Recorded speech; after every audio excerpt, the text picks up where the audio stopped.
आज के श्रीमद् भागवत के चर्चा सत्र में आप सभी का स्वागत है। हम श्रीमद् भागवत के चतुर्थ स्कंद के 20वें अध्याय पर आज से चर्चा करना शुरू करेंगे। हमने देखा किस प्रकार महाराज पृथु ने जब 100 अश्वमेध यज्ञों को पूर्ण करने के लिए संकल्प लिया, 99 अश्वमेध यज्ञ हो गए। 100वें अश्वमेध यज्ञ में किस प्रकार से इंद्र ने बहुत ज्यादा खलल डाली और वहां पर कई सारे अपसंप्रदायों का जन्म हुआ। यहां तक कि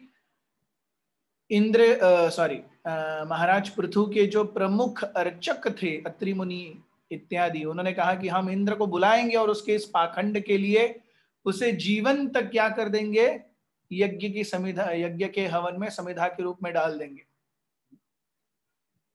तब वहां पर ब्रह्मा जी आए और ब्रह्मा जी ने कहा कि यह करना आपके लिए उचित नहीं होगा, क्योंकि आप देवताओं को प्रसन्न करने के लिए यज्ञ कर रहे हैं और देवतागण तो इंद्र के शरीर का भाग है और इंद्र स्वयं भगवान के शरीर का भाग है।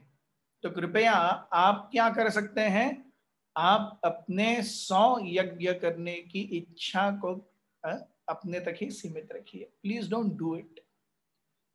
और इससे भगवान प्रसन्न होंगे। और निश्चित रूप से पृथु महाराज ने इंद्र को क्षमा करके आलिंगन किया और आलिंगन करने के बाद में वहां पर भगवान स्वयं आए।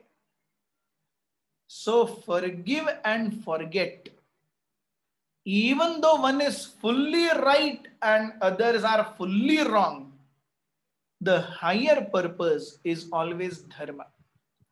The higher purpose is always to see that Krishna consciousness prevails. So यहां पे हम देखते हैं, पिछले अध्याय के आखिरी में हमने देखा था किस प्रकार से पृथु महाराज ने इंद्र को क्षमा की और इंद्र को क्षमा करने के बाद आलिंगन दिया और उसके कारण, उस क्षमा और आलिंगन के कारण अध्याय 20 यहां Lord विष्णु's appearance in the sacrificial arena of Maharaj Prithu. So Lord Vishnu came not because Prithu Maharaj did 99 sacrifices. Lord Vishnu came because Prithu Maharaj agreed not to do the 100th sacrifice. भगवान 99 अश्वमेध यज्ञ की इसलिए नहीं आए। 100वां अश्वमेध यज्ञ न करने की जो बात थी वो पृथु महाराज ने मान ली और इंद्र को क्षमा किया। हालांकि जो पीस ब्रोकर हुआ, शांति जो बहाल हुई, उसमें अगर प्योर भौतिक रूप से और न्याय की तरफ से देखा जाए तो पृथु महाराज के साथ पूरा अन्याय हुआ और इंद्र को बहुत ज्यादा पार्शियलिटी की गई। फिर भी पृथु महाराज शांत रहे, उन्होंने इंद्र को क्षमा किया, इसलिए भगवान आए। So we see the way this world works and the other world works is completely different. यहां पे खुद का हक, खुद की चीजें, उसके लिए लड़ो, अपने को सही प्रूव करो, अपने हिसाब से सब काम करो, ये हीरोइक माना जाता है। भगवान की आंखों में सिंपल रहना, हम्बल रहना, क्षमा करना, सेवा करना, ये हीरोइक माना जाता है।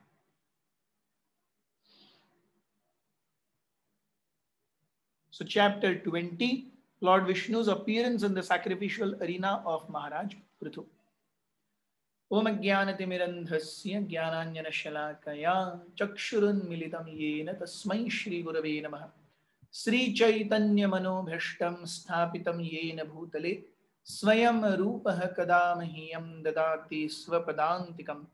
Vandeham Shri Guru Shri Utabadakamalam Shri Gurun Vaishnavamsya Shri Rupam Sagrajatam Sahagana Raghunathanvitam Tam Sajivam साद्वैतं सावधूतं परिजन सहितं कृष्ण चैतन्य देवं श्री राधा कृष्ण पादान् सहगण ललिता श्री विशाखान्वितांश्च हे कृष्ण करुणा सिंधु दीनबंधु जगत्पते गोपेश गोपिका कांत राधा कांत नमोस्तुते तप्त कांचन गौरांगी राधे वृंदावनेश्वरी वृषभानुसुते देवी प्रणमामि हरिप्रिये। जय श्री कृष्ण चैतन्य प्रभु नित्यानंद श्री अद्वैत गदाधर श्रीवासदि गौरभक्त। हरे कृष्ण कृष्ण कृष्ण हरे हरे हरे राम राम राम हरे।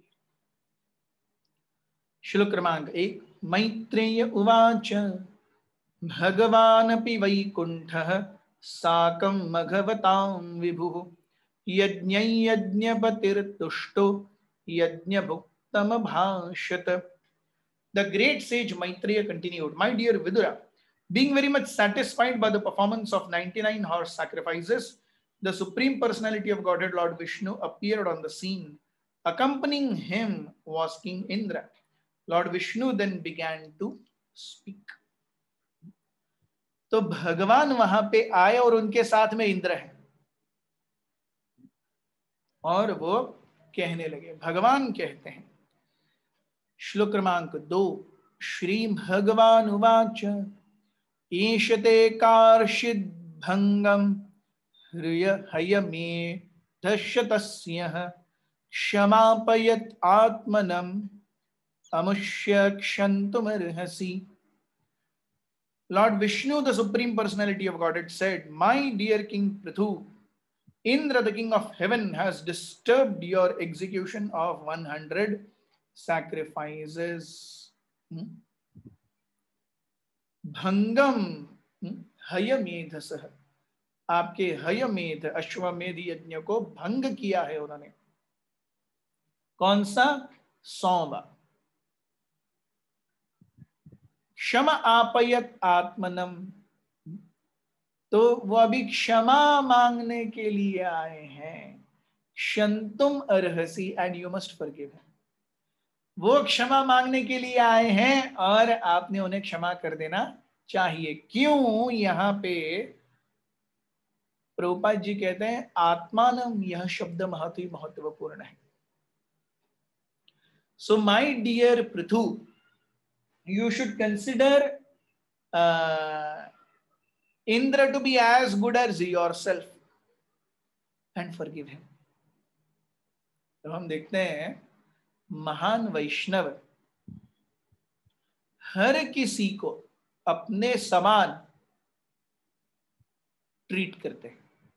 They do not treat anyone differently, be he a good person or a bad person. हमने देखा है कि गुड और बैड, सही और गलत, पाप पुण्य, ये जो द्वंद्व है, ये द्वंद्व हमेशा भौतिक जगत में चलते हैं। आध्यात्मिक जगत में कोई द्वंद्व है ही नहीं। आध्यात्मिक जगत में केवल भगवान की सेवा है। तो इस द्वंद्वों से भरी दुनिया में भगवान का सेवक बन के जीना बहुत मुश्किल है। इसके लिए पृथु महाराज के समान क्षमा, उनके समान समत्व, उनके समान सहनशीलता, ये गुण अत्यंत आवश्यक हैं। ये गुण ही एक वैष्णव को वैष्णव बनाते हैं। Vaishnavism is not defined by to how many we preached. Vaishnavism is not defined by how many Bhagavatam classes we gave. Vaishnavism is not defined by how many shlokas we can quote eloquently. Vaishnavism is not defined by how much I know Siddhanta perfectly. Vaishnavism is all about pleasing the Supreme Personality of Godhead. तो भगवान जैसे प्रसन्न होते वैसे उनको प्रसन्न करने की इच्छा। तो यहां पे हम देखते हैं पृथु महाराज भगवान को प्रसन्न करने के लिए पृथु महाराज से क्या एक्सपेक्टेड था कि वो 100वां यज्ञ न करें। He should go beyond or he should transgress his own will. भगवान को प्रसन्न करने के लिए पृथु महाराज से ही एक्सपेक्टेड था कि वो गलत चीज को बख्श दें, सही चीज को जो वो खुद कर रहे हैं छोड़ दें। भगवान को प्रसन्न करने के लिए पृथु महाराज से ही एक्सपेक्टेड था कि इंद्र को गलतियों का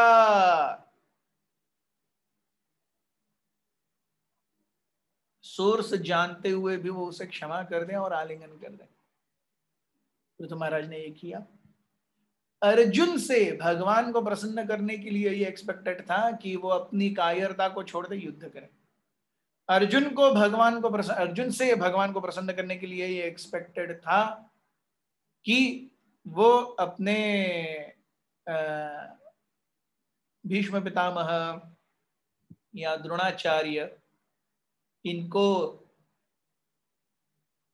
अपने भौतिक संबंध के रूप में न देखे, जो उन्होंने किया। So we see at different places at different times, Krishna guides us differently. And when we follow the guidelines of Krishna within our heart, and in a less mature state, when we follow the guidelines of Guru and Vaishnavas, yes, by less matured state, I mean for all those who are not pure devotees. Only a perfectly pure devotee who's at the level of prema, he has his Paramatma completely in sync with himself. बाकी सबको गुरु और वैष्णवों के आदेश के अनुसार ही चलना चाहिए। हम यहां देखते हैं पृथु महाराज स्वयं, उनकी खुद की इच्छा नहीं थी लेकिन ब्रह्मा जी के आदेशानुसार चले वो। अर्जुन खुद की इच्छा नहीं थी लेकिन कृष्ण के आदेशानुसार चले। सो जहां हम अपने अहम और मम को अलग रख करके मुझसे क्या एक्सपेक्टेड है उसके हिसाब से कार्य करते हैं, तब भगवान संतुष्ट होते हैं।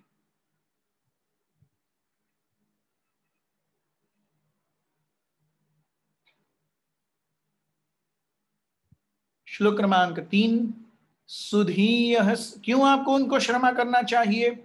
सुधीय साधवो लोके Nardev नरोत्तमाः नाभिद्रुह्यन्ति भूतेभ्यो यर्हिनात्मा कलेवरम। सुधीय, those who are intelligent, जो बुद्धिमान व्यक्ति हैं, साधवो लोके, जो साधुगण हैं इस जगत में, Nardev Narottama, they are the best of human beings, those who are intelligent and on this planet, those who are the best of the human beings. न अभिद्रुह्यन्ति, वो किसी से द्रोह नहीं करते, किसी से एनवी नहीं करते। भूतेभ्यो, चाहे कोई भी हो, किसी से भी वो बैर नहीं रखते। इसलिए भगवान के भक्त का एक नाम है अजात शत्रु, उसका शत्रु पैदा ही नहीं हुआ। भगवान का एक नाम है अजात शत्रु, क्योंकि कोई भगवान से जीत नहीं सकता। भगवान के भक्त का भी नाम है अजात शत्रु, क्योंकि वो किसी से शत्रुता मोल ही नहीं लेता। सो न यर्हि न आत्मा कलेवरम, क्यों वो किसी से द्वेष नहीं करता? वो जानता है कि कोई भी व्यक्ति जो वो दिख रहा है वो नहीं है, जो वो दिख रहा है वो नहीं है। तो हम देखते हैं कि जब नाटक होते हैं, तो रामलीला के नाटक होते होंगे, तो वहां पर सीता है, रावण है, रावण सीता को अबडक्ट करके लेके जाता है, अगवा करके लेके जाता है।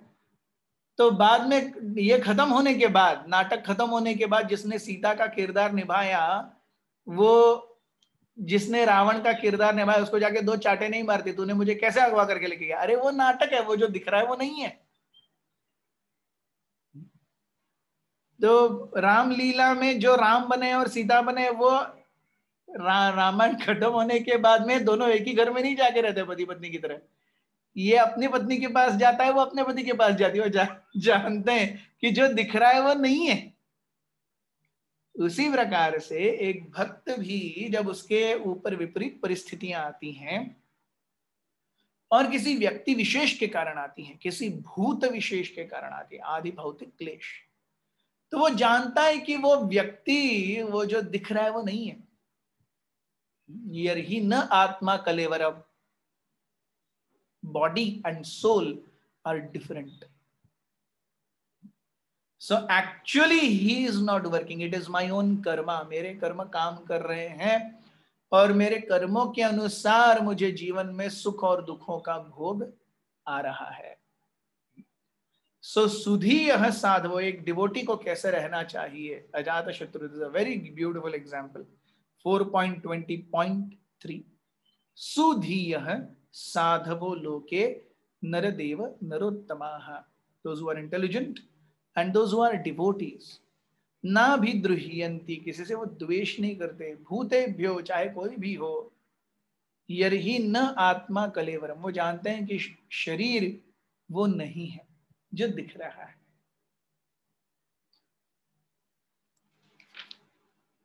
श्लोक क्रमांक 4, पुरुषा यदि दुमुह्यन्ति त्वादृशा देव मायया, श्रम एव परम जातो दीर्घया वृद्ध सेवया। तो भगवान कहते हैं कि पुरुषा मुह्यन्ति त्वदृश, त्वदृश पुरुषा यदि मुह्यन्ति, आपके जैसे महान लोग अगर मोहित होने लगे, people like you start getting bewildered, so Lord Vishnu has already told that you are Naradeva Narottama. आप नरोत्तम हो, आप नरदेव हो, आप राजा हो, आप भगवान के अवतार हो, आप एक श्रेष्ठ पुरुष हो। सो मुह्यन्ति त्वादृशा पुरुषा यदि, अगर आपके जैसे लोग मोहित होने लगे इस बाह्य संसार चक्र को देख के, क्यों, ये बाह्य संसार कैसे चल रहा है, देव माया, दैवी ही ऐसा गुणमयी मम माया दुरत्यया। तो ये बाह्य संसार और उसके कारण हमारे द्वारा किए गए कर्म और उन कर्मों के कारण हमारे मन पर हुए संस्कार, तीनों चीजें, बाह्य संसार, उसके कारण हमने किए हुए कर्म और उन कर्मों के कारण हमारे मन पर, हमारे चित्त पर हुए संस्कार, ये तीनों ही बाह्य है। They are all external, they are not us. वो हमारा डेफिनेशन नहीं है, they don't define us.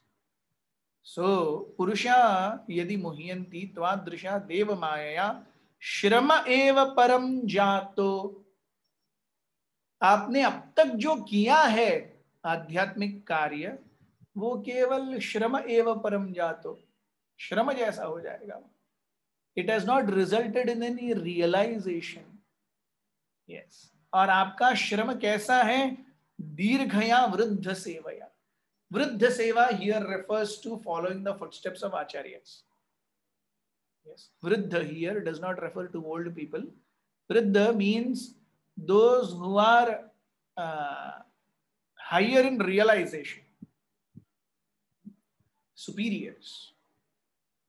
So वृद्ध सेवया दीर्घया, you have served your superiors for so long, and yet if you fail to understand the working of Maya, then श्रम एव परम जातो, सब कुछ क्या हो गया, श्रम एव ही केवलम। So what is expected of us devotees? हम भक्तों से भगवान क्या एक्सपेक्टेशन रखते हैं। भगवान भक्तों से एक्सपेक्टेशन रखते हैं कि वी अंडरस्टैंड व्हाट्स व्हाट। इसीलिए तत्व ज्ञान का होना अत्यंत आवश्यक है। केवल लीला लीला लीला लीला लीला लीला सुन करके हम हृदय को एक्चुअली तात्विक रूप से शुद्ध नहीं कर पाएंगे। यस, नाम रूप गुण लीला है, लेकिन उस लीला के साथ में तत्व ज्ञान तत्व दर्शन ये बहुत ही महत्वपूर्ण है।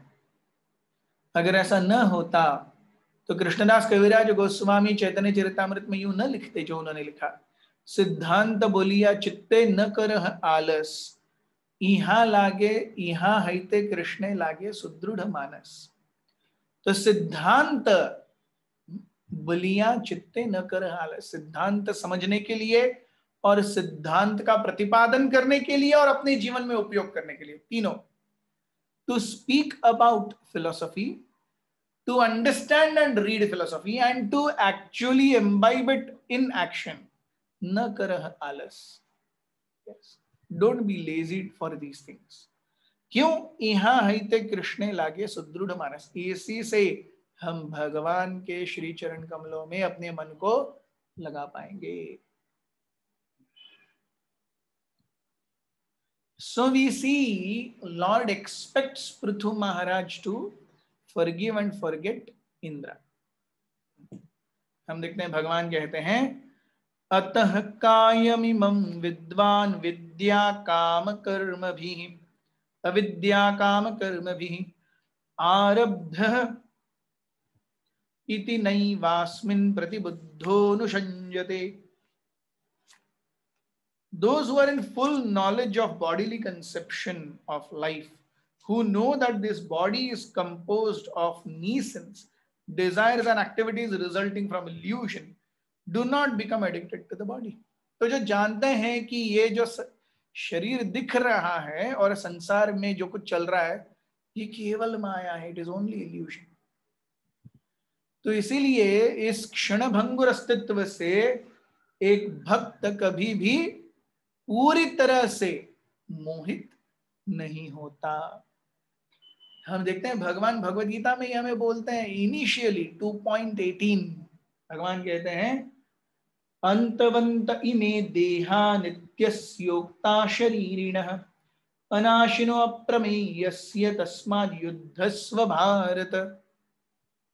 भगवान क्या कहते हैं? अंतवंत इमे देहा, ये शरीर जो है वो नाशवान है। अंतवंत इमे देहा नित्यस उक्ता शरीरिण, इस शरीर के अंदर जो शरीरी है, जिसने ये शरीर धारण किया हुआ है, आत्मा, नित्य उक्ता, वो नित्य है। अंतवंत इमे देहा नित्यस उक्ता शरीरिण, तो शरीर के अंदर जो शरीरी आत्मा वो नित्य है। तो हमें या किसी भी व्यक्ति को जो whatever reversals one has to face, वो किसके कारण हो रहे हैं? वो शरीर के कारण हो रहे हैं, दूसरे शरीर के कारण हो रहे हैं। ये तत्व ज्ञान मुझे बोलना आसान है, लेकिन करना मेरे लिए भी उतना ही मुश्किल है। हम सभी प्रगति कार्य पर हैं, प्रगति पथ पर हैं, लेकिन अगर हम इसे पालन करना नहीं सीखेंगे तो ऑप्शन भी तो नहीं है, क्योंकि हम भक्ति में आए हैं और भक्ति ये भगवान के आशीर्वाद से ही आगे जाती है। So definitely we must do what it takes to please the supreme personality of Godhead. भगवान हमें दूसरे अध्याय के 12वें श्लोक में भी बताते हैं। भगवान ने कहा किस प्रकार से, नत्वेवाहम जातुनासम नत्वम नेमे जनाधिपाः न चैव न भविष्यामः सर्वे वयम अतः परम नत्व एवाहम जातु न असम। कभी भी ऐसा नहीं हुआ है कि हम सब नहीं थे, और कभी भी ऐसा नहीं होगा कि हम सब नहीं होंगे। So as souls we are eternal, and as bodies we are always temporary. So what is giving me trouble is the body of some other person or some other jiva. Yes. So ये जानना ये भक्ति की मूलभूत ढांचे की सीढ़ी है, ये बुनियादी ढांचा है भक्ति का। जानना कि मैं शरीर नहीं हूं, आत्मा हूं, कुछ भी मेरा नहीं है, और जो कुछ भी अच्छा हो या विपरीत हो, जो कुछ भी प्रसंग या अनुभूतियां इस जीवन में आ रही हैं वो भी टेम्पररी है।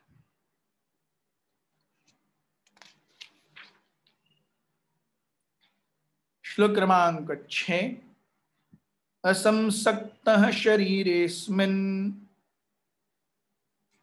पुनोत्पादिते गृहे अपत्ये द्रविणे वापि कः कुर्यात् ममतां बुधः। बुधः एक बुद्धिमान व्यक्ति, असंसक्तः, he always remains unattached। इस भौतिक जगत में एक बुद्धिमान व्यक्ति हमेशा अनासक्त रहता है। जेई अनासक्त सई शुद्ध भक्त। भक्त सिद्धांत सरस्वती दुष्टम अंतमी किसेर वैष्णव में कहते हैं, सही अनासक्त सही शुद्ध भक्त, one who is unattached actually is the real devotee of the Lord.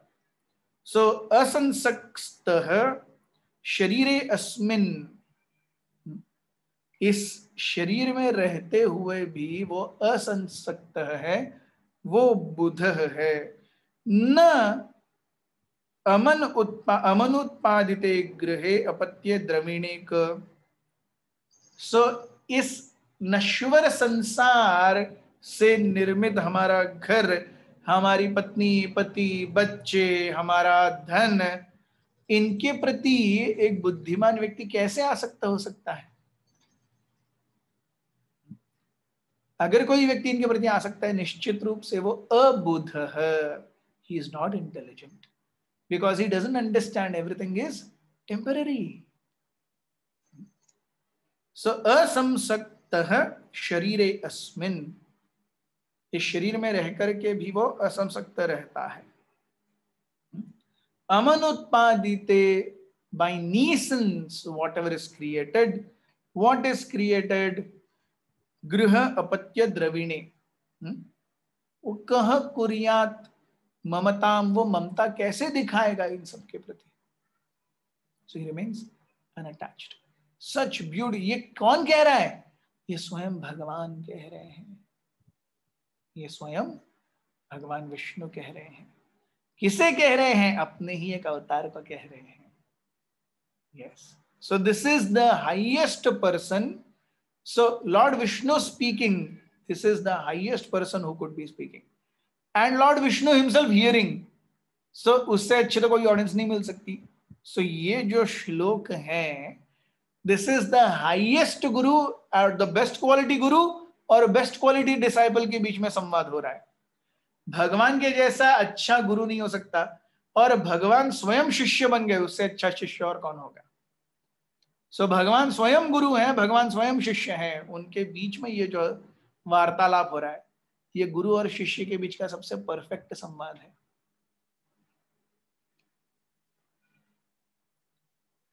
श्लोक क्रमांक 7।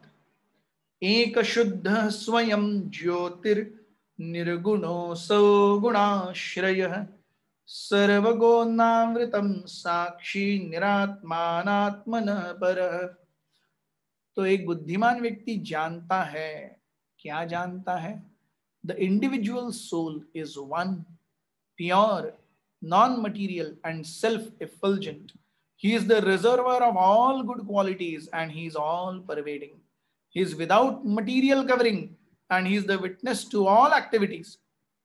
He is completely distinguished from other living entities and he is transcendental to all embodied souls. तो हम देखते हैं